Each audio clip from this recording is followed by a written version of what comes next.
Bearing suffering for fellow human beings. BD number 8508. May 25, 1963. I will also give you an explanation as to whether you can bear suffering for your fellow man or whether every person must bear the burden himself which was assigned to him for the salvation of his soul.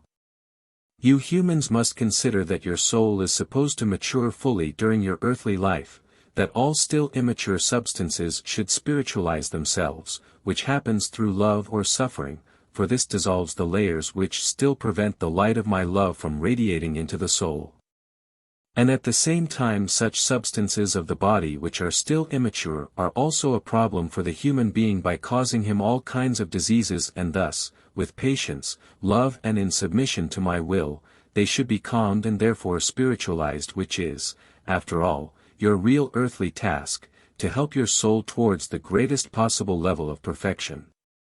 And this spiritualization of soul and body must be accomplished by every person himself. This work can never be done by someone else on his behalf, and one day he will be grateful to me that, by way of suffering and adversity, I helped him gain perfection. Consequently, you can understand that you should not really try to avert anything which can benefit your fellow human being's soul. If, however, love is impelling you to offer yourselves to me asking to bear your fellow human being's suffering, then I will not stop you in your love. It will be temporarily taken from the person and placed upon you, and thus you raise your soul's maturity because you are willing to accept more suffering and are motivated by love to do so. One has suffered for all of you in order to release you from the immense suffering you would have had to take upon yourselves as penance for your guilt of sin, which was the reason why earthly life is a valley of tears and suffering for you humans. But now all you humans can turn to this one who will also take your suffering upon his shoulders and help you carry it. Whose substituted atonement was accepted by me, and to whom you should go if your suffering weighs you down, and he will help you carry it or take it from you depending on what is best for you. However, the love of a fellow human being who is willing to suffer on your behalf is very highly valued, and this love will also guarantee you a flow of strength, for love is strength which will noticeably affect the sufferer. And if someone offers loving intercession for you who have to suffer, the strength of this love can so permeate you that you will no longer feel the degree of suffering. That your pain and agonies temporarily disappear, and your souls benefit from the strength of this love. And thus mature and become less sensitive to pain. The degree of love always determines the benefit the sufferer derives from such a prayer of love for him. And since the maturing of the soul is the purpose of earthly life and there are many possibilities to achieve this, it should be recognized first and foremost and not be prevented. True love, however, knows why a person has to suffer and will help him endure and make it easy for him to accept God's will.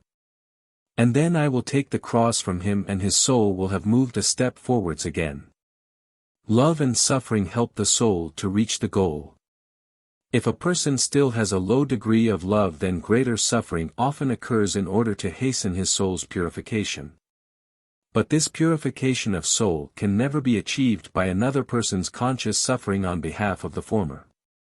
Every soul is responsible for itself, and every soul has to reach its own maturity, which happens through love and suffering. And the degree of suffering depends on the degree of love. I will certainly answer the prayer of someone who offers himself to bear suffering on behalf of a fellow human being because he loves him. I will let him partake in the pain which he then has to endure. Yet he endures it for the purification of his own soul. He indeed relieves the other person of the suffering for the sake of love, yet it serves him for his own perfection, whilst his fellow human being must likewise take care of himself and his psychological state of maturity, even if he is temporarily released from his suffering. No labor of love remains without result, yet where and how it takes effect remains my decision, who knows every person's state of maturity and whom I will always consider accordingly. And I give to every person what he is able to bear, and it is enough that he calls upon Jesus, the bearer of the cross, if he deems his burden too heavy for him.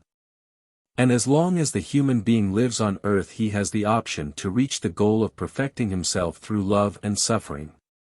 Through following Jesus. Amen.